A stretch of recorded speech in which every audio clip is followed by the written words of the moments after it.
Houghton, Leitura Vida, Panorama do Antigo Testamento. Você vai ter nesse livro aqui essa estruturação apresentada no quadro, certo? Que explica, de certa forma, o caminho que foi feito para esta constituição da estrutura do texto, da estrutura veterotestamentária. Então, partindo aí dos autógrafos, que são os livros que saem da pena dos autores e que foram historicamente sendo reunidos, sendo acrescidos, aqueles que já estavam presentes, encerrando-se essa atividade por volta de 400 a.C.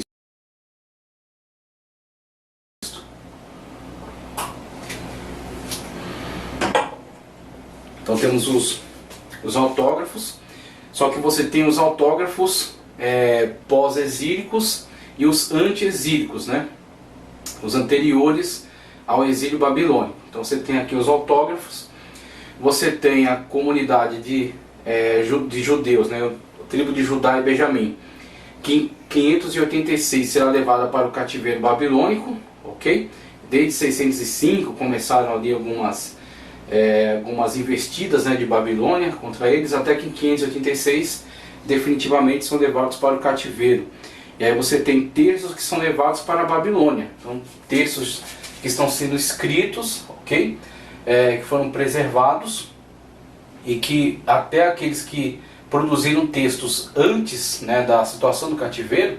Você tem Jeremias, que é aquele profeta que está profetizando a vinda de Babilônia e a questão do cativeiro. Você terá Ezequiel, o profeta Ezequiel, que já profetizará, dentro da situação do cativeiro. Você tem os 12, dentre eles alguns que profetizam simultaneamente a Isaías, simultaneamente a Jeremias, simultaneamente a Ezequiel, e você tem dentre os 12 profetas menores, os pós-exílicos, Ageu, Zacarias e Malaquias. Então estão dentro desse grupo aí. Então, antes de Jeremias, você vai ter toda uma coleção de livros que estavam presentes, estavam sendo preservados e que foram levados para o cativeiro e foram preservados, como o que restou de ligação à fé, daquele povo, a cultura daquele povo. Então foram preservados entre os sacerdotes que estavam presentes ali na situação do cativeiro babilônico, Você tem esses textos aí que passam a ser o elo de ligação deles com a sua fé, o elo de ligação deles com a sua religião. E aí, a partir dessas situações, você vai ter os manuscritos proto-massoréticos, então os textos dos massoretas, que serão uma importante família que se dedicará à preservação dos textos e que trabalhará em época já depois de Cristo.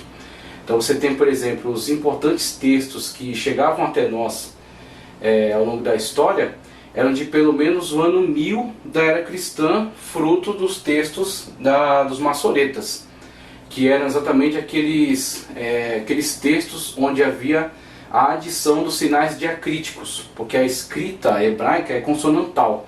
Então você tem apenas as consoantes nas palavras, e foi posteriormente acrescido pelos massoretas os chamados sinais diacríticos, que é aqueles pontos, aqueles pequenos pontos colocados acima ou abaixo das palavras. Então você tem pontos, ponto e traço. Você tem traços assim, você tem pontos em cima e embaixo, em cima ou embaixo das palavras, Então você tem esses sinais diacríticos que vão sendo acrescidos aí às palavras, Esses sinais, a fim de que se possa facilitar o entendimento aí daquilo que estava sendo escrito. Uma vez que a língua era consonantal, eles não tinham passado certo tempo, e devido às guerras, às perseguições, à destruição de escolas, à destruição de documentos, à intensa movimentação, mudando-se de lugares,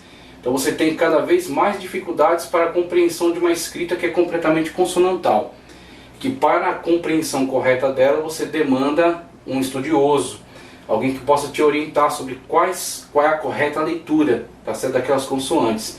Como você pegar esses textos, você vai apagar todas as vogais dele. Então alguém que conhece o texto sabe, aqui é tal vogal, aqui é outra vogal, é um A, é um I, é um U. Mas alguém que nunca teve contato com esse texto, ele terá grande dificuldade para fazer aquela leitura. Então, é o problema que surge com a questão, né, da perseguição aos judeus, e que será resolvido pelos maçoretas com o acréscimo dos sinais diacríticos. Então você tem textos proto-maçoréticos, que é onde textos que têm origem nessas antigas tradições, que terão origem nos autógrafos e que vão sendo copiados, então fielmente copiados ao longo da história. Então essas cópias vão sendo passadas, chegando até o século IV a.C., com alguns textos que restam dessas antigas tradições. E aí você vai ter dos autógrafos até essa preservação pelos textos, né, que foram levados para a Babilônia, e você chegando ao século IV com Esdras, conforme ele diz aqui. Esdras formula a edição palestina antiga. Esdras formula a edição palestina antiga, após o retorno do exílio no século V a.C., usando o texto da Babilônia e possivelmente um texto deixado na Palestina. Então você tem textos que foram levados para a Babilônia, textos que foram encontrados ainda entre alguns que permaneceram na Palestina, contribuindo para a construção desse texto, tá certo, final, que será legado por Esdras por sua posteridade, né? Aquele texto que ajudará na constituição de todo esse cano que está sendo por ele organizado. Então constantemente precisa ser copiado, precisa ser transmitido às próximas gerações, e Esdras se firmará então nesses documentos mais antigos. Em relação ao texto proto-maçorético, aqueles que permaneceram na Babilônia continuaram a desenvolver o texto. Surge o texto proto-maçorético no século IV a.C., que é aquele que eu expliquei, o texto que ainda não sofreu a influência dos maçoretas com a adição do sinal diacrítico e que foram produzidos pelas famílias que permaneceram na Babilônia. Aqui você tem os autógrafos, aqui você tem o cativeiro babilônico, aqui você tem o retorno do cativeiro, com a organização de tudo isso aqui e o aproveitamento desses textos, tá certo, para a produção do texto que vai ficar para a posteridade. E aqui você tem as famílias que permaneceram na Babilônia, a continuidade da produção textual com esses textos que não sofrem influência do texto maçorético, tá ok? Daqui agora, do movimento daqui para cá, você tem aqui a ascensão proto-samaritana, a recensão proto-samaritana. Desenvolve-se a partir da obra de Esdras no século IV. Então, da obra construída, né, da obra produzida, né, pelo escriba Esdras, juntamente com toda a sua equipe, de cópia dos textos, tá certo? De adaptação, muitas das vezes, dos textos que foram encontrados, que foram trazidos da Babilônia, com textos que foram encontrados na região, a produção do texto oficial. Você tem a proto-samaritana, a recensão proto-samaritana desenvolve-se a partir dessa obra.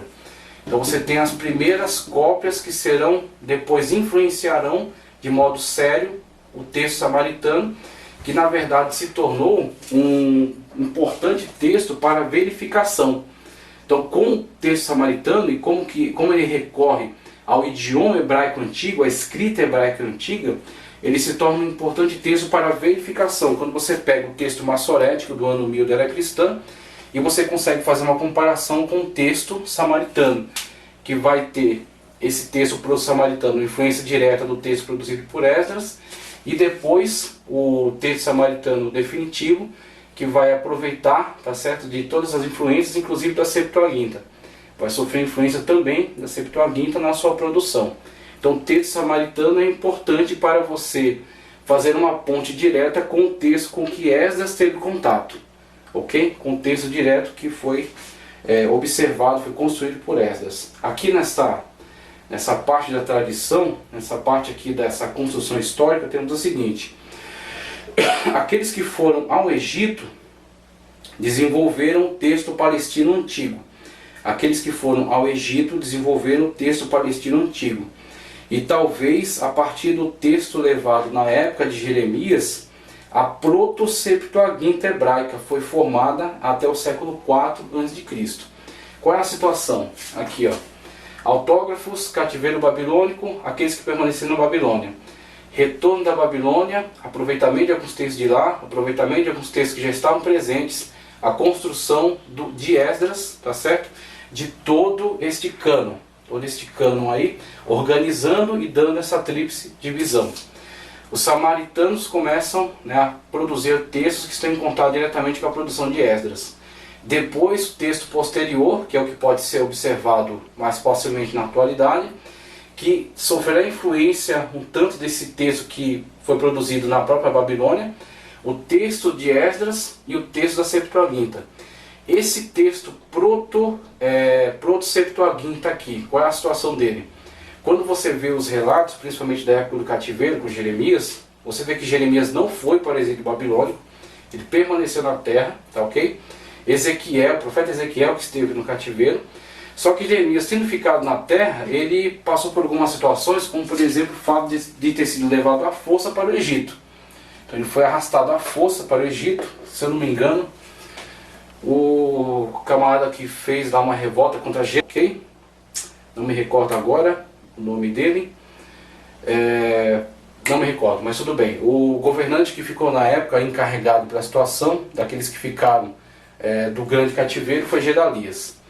Ismael, se eu não me engano, o tal de Ismael, levantou-se contra esse Gedalias e organizaram ali uma comitiva e desceram para o Egito, levando Jeremias à força. Depois surge uma importante comunidade ali no Egito, ok? Então na cidade de Alexandria se desenvolve uma importante comunidade hebraica. E nela percebe-se então uma certa produção textual. Primeiro é chamada Proto-Septuaginta, ok? Então temos aí, como diz aqui, ó, aqueles que foram ao Egito desenvolveram o texto palestino antigo, e talvez a partir do texto levado da época de Jeremias. Então você tem aqueles que descem, tem alguns fragmentos de texto, tem algumas narrativas, tem algumas tradições. Então, para aquela comunidade que se instala no Egito, fugindo da situação em que ficaram aqueles que restaram do cativeiro, começou uma tradição ali, começou uma reunião de alguns textos, tá certo? Que posteriormente, com a vinda já da influência dos Ptolomeus, né, a subida de Alexandre, a derrubada do governo persa, tá ok? Então o governo babilônico, depois virá o persa, depois virá o alexandrino, o governo macedônico. Então, com a divisão da Macedônia em 4 generais, Ptolomeu ficará responsável pelo Egito. Na época do governo ptolemaico do Egito, há o interesse que ele sente aí para a constituição da grande biblioteca. Então é convidado aí, conforme a carta de Aristeias, né, Pseudo-Aristeias, claro que é um mito, mas serve aí para esclarecer um pouco esse interesse, né? Então são convidados alguns sábios que traduzem a Bíblia hebraica para o grego. E aí com essa tradução surge a Septuaginta. A própria palavra Septuaginta, ela faz eco a esta lenda, né, de que 72 sábios desceram para lá e produziram esses textos aí, tá ok? Produziram o texto grego da Bíblia hebraica. Inclusive, a nossa organização, em vez de seguir essa tríplice divisão dada por Esdras, ela segue a estruturação dada pela Septuaginta, tá ok? Com Pentateuco, históricos, sapienciais, profetas, ok? Então a gente segue uma divisão que foi estruturada pela Septuaginta. Então a Septuaginta, que também será aproveitada com esta posterior recensão samaritana, ok? E você tem, depois desta linha histórica aqui, esta recensão samaritana, consultando os 3 textos, a recensão samaritana foi desenvolvida no século II a.C. Cada texto continua a ser usado em sua própria forma. Então você terá a tradição babilônica segue, tá ok? Para aqueles que estão lá.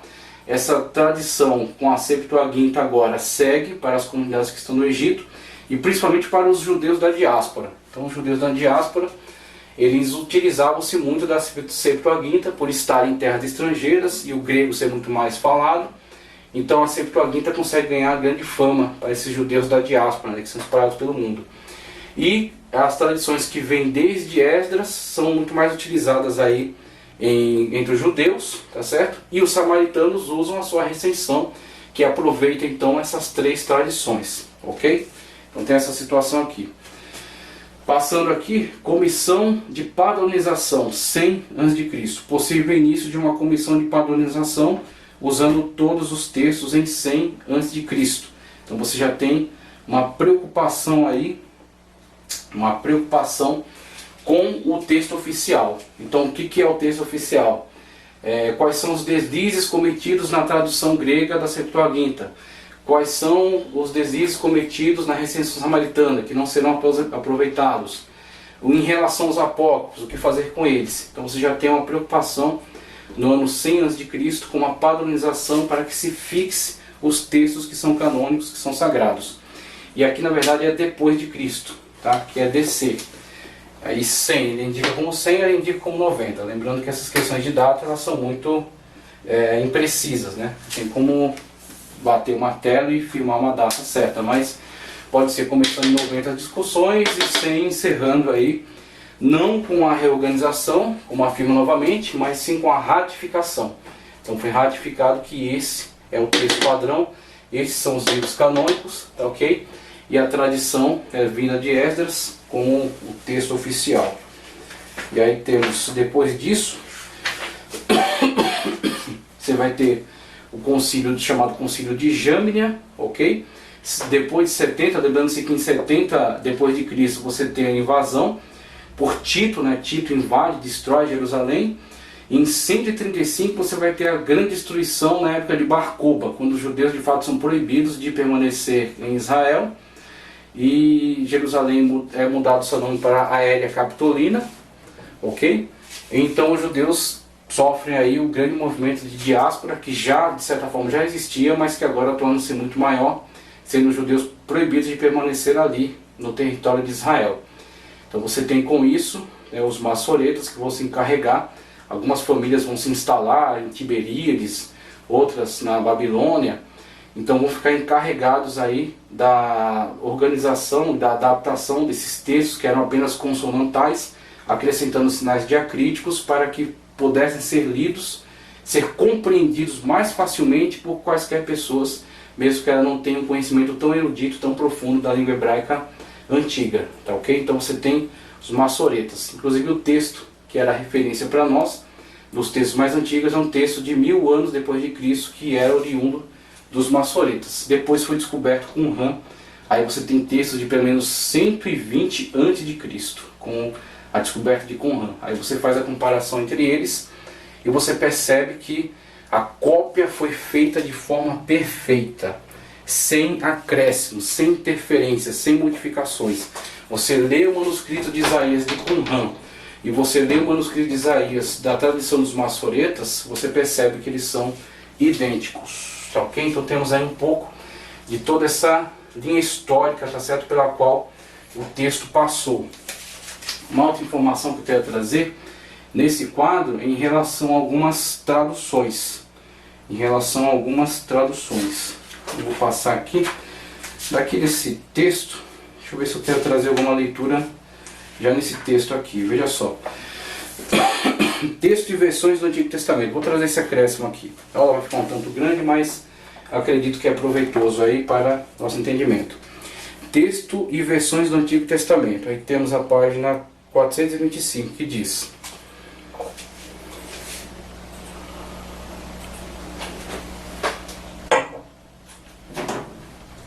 os manuscritos mais antigos do Antigo Testamento foram compostos apenas com as 22 consoantes do alfabeto hebraico. As escolas de escribas continuaram a missão, continuaram o quê? Deixa eu compreender melhor aqui, alguma parte ficou fora. Continuaram a transmissão dos textos consonantais até o período dos maçoretas, tá certo?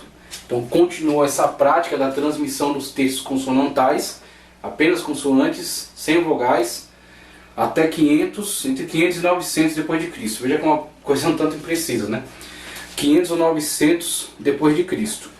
Os maçoretas eram estudiosos e escribas judeus que aperfeiçoaram as divisões de palavras e acrescentaram pontos, sinais vocálicos ou sinais diacríticos, sinais de pontuação e divisão de versículos do Antigo Testamento hebraico. Atualmente o texto do Antigo Testamento é chamado texto maçorético, ok? Texto maçorético. Demonstrando a contribuição importante dos maçoretas à conservação da Bíblia hebraica. Além das anotações deixadas pelos maçoretas nas margens das páginas, sugerindo leituras aperfeiçoadas ou corrigidas de palavras ou versículos específicos, Incrementos posteriores na Bíblia hebraica incluíam a divisão dos livros do Antigo Testamento em capítulos. Já começou todo esse trabalho, né, de aperfeiçoamento aí das divisões para a melhoria do estudo, né, facilitar o estudo. Incluindo subdivisões do Antigo Testamento em capítulos, incluindo pela primeira vez na Bíblia Latina de Stephen Langdon, 1150 a 1228. As divisões em capítulos foram aplicadas à Bíblia hebraica em 1518, edição de Bomberg. Números foram atribuídos aos capítulos na Bíblia hebraica por Ário Montano, já encontrados no Antigo Testamento em latim, de 1555. O caráter histórico e político inconstante da nação israelita exigiu a tradução da Bíblia hebraica para outras línguas. Várias dessas versões antigas estão disponíveis em forma manuscrita e são testemunhas importantes do texto do Antigo Testamento hebraico. As mais importantes incluem o Pentateuco Samaritano, que faz contato direto com os textos organizados por Esdras, ok? Então cada trabalho desse aqui, cada organização dessa, é necessário fazer em cópias, uma vez que o texto está posto ou em pergaminhos, que é mais caro, né, pele de animal, ou em papiro, que também não é assim tão fácil de se obter, um pouco mais fácil que o pergaminho, mas que também durava muito menos, ok? Então, para cada trabalho que se realiza, Esdras, por exemplo, o que ele vai fazer? Ele vai pegar os textos antigos e vai copiá-los. E para copiá-los, ele vai então estruturar e vai organizar. E aí os samaritanos vão pegar um pouco dessa tradição, ok? E os escribas vão dando continuidade fazendo cópias, mantendo ainda apenas consonantal até entre 500 e 900. Mais 900 em diante, você tem os maçoretas que acrescentam sinais diacríticos e pequenos comentários esclarecedores aí nas bordas do texto. Nunca dentro do texto, nas bordas. Depois eu vou fazendo divisões. Pentateuco Samaritano, como ali, a Bíblia dos Samaritanos, que data do século 4 a 5 a.C. Então vê que é um importante elemento, é um importante material paleográfico, né? Importante material paleográfico para você fazer a comparação. Vamos ver aqui, Samaritano, a Bíblia dos Samaritanos, tal. Os Targums, a gente vai falar um pouco melhor sobre eles. Os Targums aramaicos, paráfrases pré-cristãs do Antigo Testamento em aramaico, a língua franca do período babilônico e início do persa, conforme Neemias 8:8. A Septuaginta, resultado do impacto do helenismo sobre o povo judeu, 250 a.C. E a Vulgata de Jerônimo, 382 a 405 d.C. E a Peshitta, ou a Peshitta siríaca, de 400 d.C. Inclusive, a Septuaginta, primeiro, ela foi uma obra muito importante para os judeus. Só que os judeus da diáspora utilizavam-se muito da Septuaginta. Só que com o advento do cristianismo, o cristianismo, de modo geral, utilizava-se largamente da Septuaginta e não das versões hebraicas, nem a consonantal e nem depois a maçorética. Então,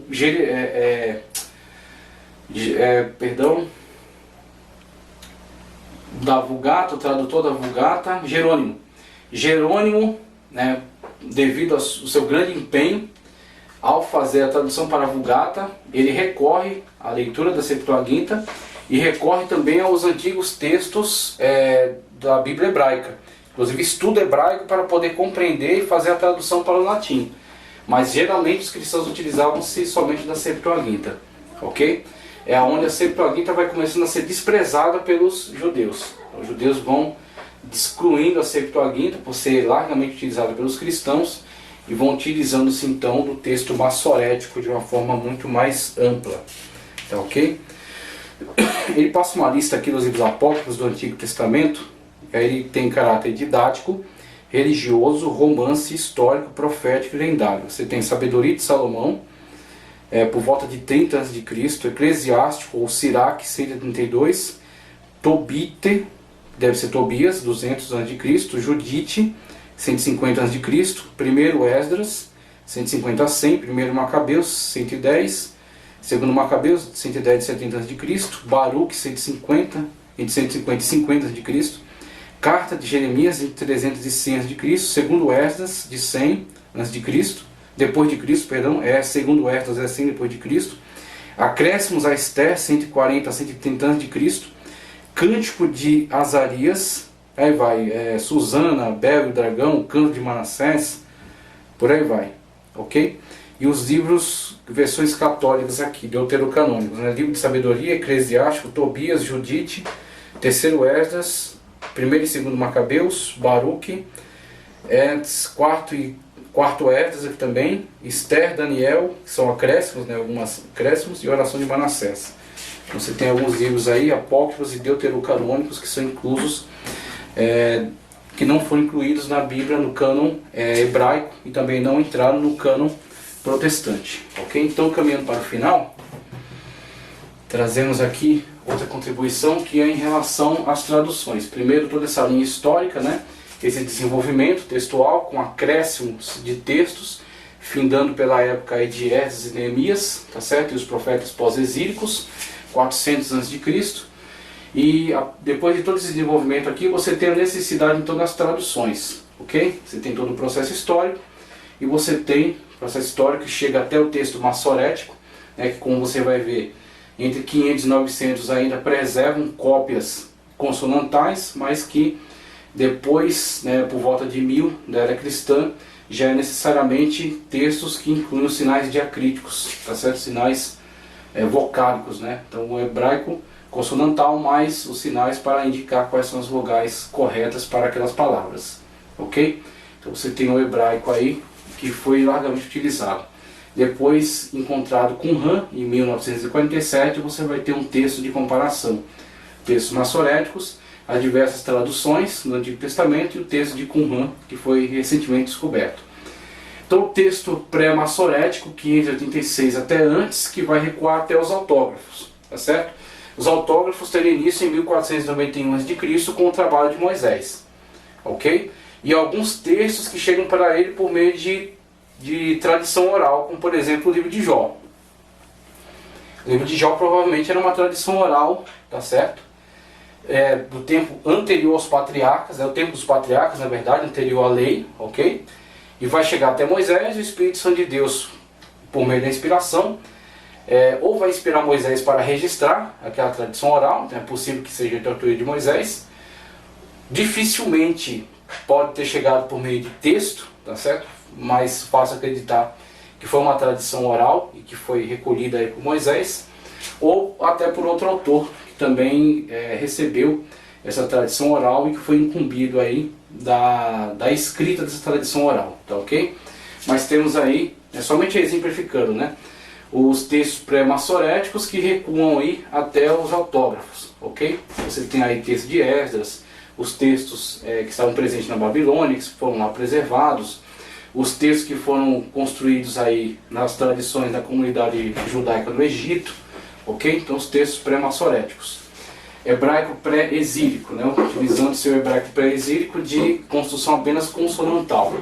E aí você tem os targuns, que aí você vai ter, daqui para cá você vai ter o exílio babilônico. Então aqui é pós-exílico. Pós-exílico é necessidade então da construção dos chamados targuns, que são construídos em aramaico, que era a língua comum da época. Então o hebraico tornou-se uma língua conhecida apenas pelos eruditos, pessoas que tinham conhecimento dessa língua consonantal. Então o povo, de modo geral, falava em aramaico, porque conviviam no meio de comunidades cuja língua era o aramaico. Então eles, para o seu dia a dia, para a sua vida comum, eles lidavam com o aramaico. Então você tem, uma vez que você está trabalhando para que esses textos sejam comuns ao povo, que o povo tenha contato com a sua cultura, você vai necessitar trazer alguns esclarecimentos na língua deles, para que estabelecer uma ponte entre eles e a sua cultura novamente. Eles sejam recolocados na sua cultura. Para isso surgem os targuns, que são explicações em aramaico, ok? Então você tem a leitura do texto em hebraico e você tem vamos dizer assim, uma adaptação, uma explicação daquele texto em aramaico. Aí você consegue compreender o que ele está dizendo na sua língua corrente, na sua língua comum. Século V a.C. Eu vou trazer aqui conteúdo.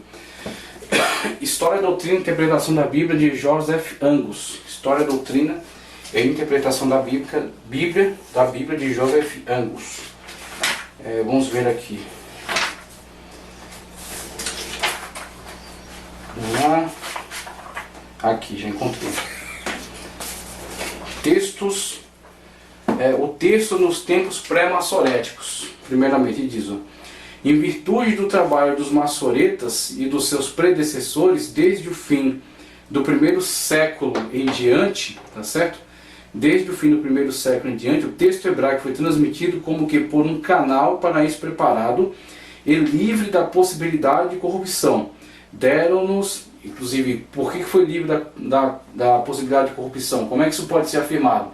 Comparação dos textos encontrados na caverna de Qumran em 1947 com os textos que restavam da tradição maçorética, tá certo? De 1000 da era cristã, 1000 depois de Cristo. Então você tem textos aqui de 1000 depois de Cristo, dos maçoretas, incluindo sinais diacríticos, comparados com textos de Qumran, ok?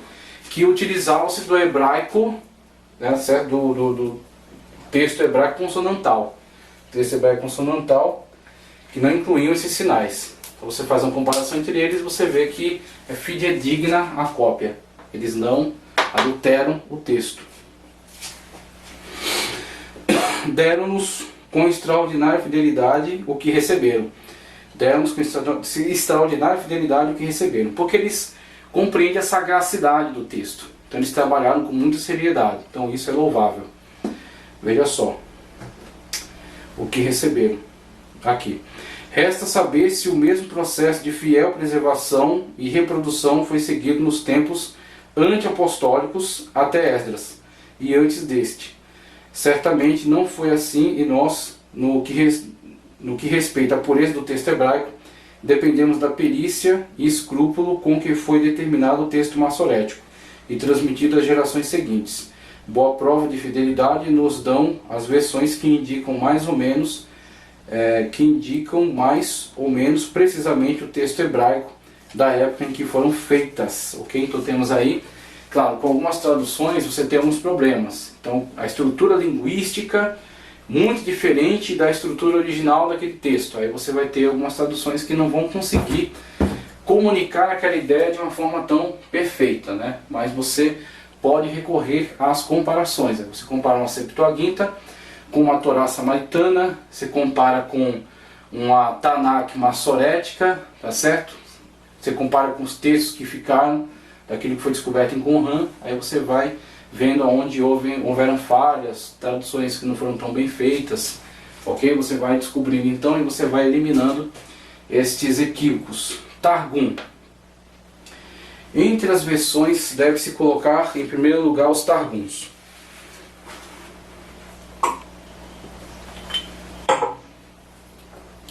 Vamos lá. Entre as versões deve-se colocar em primeiro lugar os Targuns, pois se trata em linguagem da versão que mais se aproxima do original hebraico, ok? Que Esdras reuniu e organizou, mas se aproxima do original hebraico. Vamos lá. Quando voltaram do cativeiro babilônico, os judeus tinham em grande parte perdido o uso da própria língua.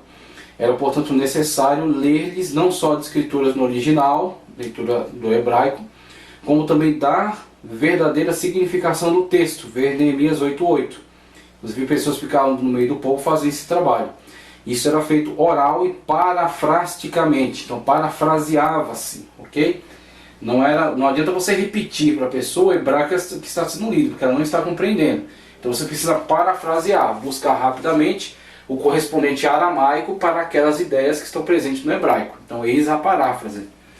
Então é um texto que vai, em alguns momentos, parece afastar-se um tanto daquele texto original, mas na verdade é uma tentativa de estabelecimento de uma ponte, para que as pessoas que apenas conhecem a língua aramaica tenham contato com o texto que está sendo lido em hebraico. Ok? Isso era feito oral e parafrasticamente. Passado algum tempo, era escrita a tradução parafraseada numa série de targuns, interpretações na língua caldaica, ou mais corretamente no dialeto oriental aramaico. Esses targuns eram sem dúvida numerosos. Os que chegaram até nós já são da era cristã. Os mais antigos são os da lei, feitos por Onkelos. Aí os mais antigos são exatamente aqueles que eram julgados mais importantes, ok? Feito por Onkelos, ou Onkelos, um amigo de Gamaliel, e dos profetas, feito por Jonatã ben Uziel, que se diz ter sido um discípulo de Hilel. Outros dois Targums sobre o Pentateuco são anteriores ao sétimo século. Um é injustamente atribuído ao mesmo Jonatã, e o outro, que existe somente em fragmentos, é conhecido pelo nome de Targum de Jerusalém. Estes, como outros de menos importância sobre os hagiógrafos, contêm parábolas insípidas e adições fabulosas, mas são úteis, empregados com a devida cautela para o exame do texto hebraico.